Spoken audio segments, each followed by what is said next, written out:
Vijay millennium மேல்நிலைப் பள்ளியில் 9ஆம் வகுப்பு படிக்கிறேன்.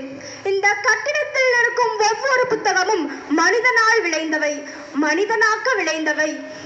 ஆம், இந்தியாவின் தென்கோரையில் ராமேஸ்வரத்தில் தினமும் காலை எழுந்தவுடன் செய்தித்தாள்கள் விநியோகித்த ஒரு சிறுவன் இன்று அணுசக்தி விஞ்ஞானியாய் இந்தியாவின் முதல் குடிமகனாய் மாறியது மட்டுமல்லாமல் அனைத்து மக்களையும் தன் அன்பால் பண்பால் வென்ற அப்துல் கலாம் தான் சாதிக்க எடுத்த ஒரே ஆயுதம் புத்தக படிப்பு. மத்திய பிரதேசத்தில் ஒரு சிற்றூரில் தன் தாய் தந்தையருக்கு 14ஆம் குழந்தையாக பிறந்த ஒரு சிறுவன் பிற்காலத்தில் இந்திய திருநாட்டின் அரசியல் அமைப்பை சட்டமைக்க முடிந்தது என்றால் அதற்கு காரணம் அவரின் புத்தக படிப்பு. ஒரு செருப்பு தேய்க்கும் தொழிலாளியின் மகனாக பிறந்தும் ஆபிரகாம் லிங்கன் என்னும் ஒருவரால் அமெரிக்க வல்லரசின் நண்பராக முடிந்தது என்றால் அதற்கு காரணம் அவரின் புத்தக படிப்பு. கற்கை நன்றே, கற்கை நன்றே, பிச்சை புதிதும் கற்கை நன்றே என்கிறது என் இலக்கியம். கற்க கசடர கற்றவை கற்றபின் நிற்க அதற்கு தக. கேளில் விழிச்செல்வம் கல்வி ஒருவருக்கு மாடல்ல மற்றையவை என்கிறது நம் திருக்குறள். இந்த புத்தகத்தின் மேன்மையை எம் மொழி கூறுவதன் காரணம் புத்தகம் ஒன்றுதான் நாம் நம்மை உயர்த்தும் ஒரே வழி.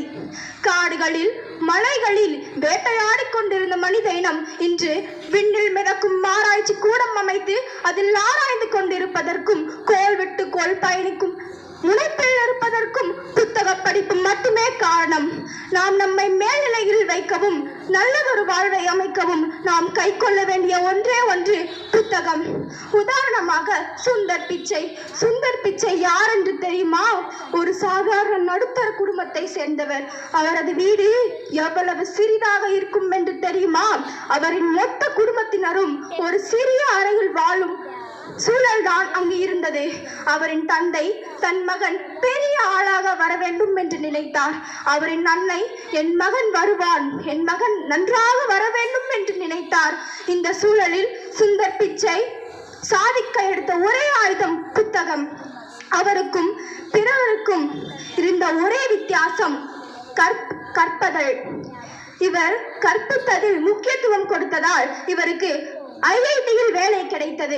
பின்னர் ஸ்டான்போர்ட் பல்கலைக்கழகத்திற்கு ஸ்காலர்ஷிப் பெற்று சென்றார். இன்று நாம் பயன்படுத்தும் கூகுள், குரோம், ஆண்ட்ராய்டு இவை அனைத்திலும் இவரின் பங்களிப்பு இருக்கிறது. சுந்தர் பிச்சை அடிக்கடி கூறும் ஒரு வரி என்ன தெரியுமா? உங்கள் சூழல் உங்கள் எதிர்காலத்தை நிர்ணயிக்காது, உங்கள் கற்றலே உங்கள் எதிர்காலத்தை நிர்ணயிக்கும். தோட்டத்தில் பூக்கும் பூக்கள் ஒரே நிறமாய், கடலில் காணும் நீரோ ஒரே விசாலமாய், திங்களும் ஞாயிறும் வருவது மீண்டும் மீண்டுமாய், விண்ணில் தோன்றும் நட்சத்திரங்கள் ஜொலிப்பதோ ஒரே விதமாய். ஆனால் புத்தகத்தை தொட்டவுடன் எத்தனை கூட்டத்திலும் தெரிவான் தனித்துவமாய். எனக்கு வாய்ப்படைத்த அனைவருக்கும் நன்றி.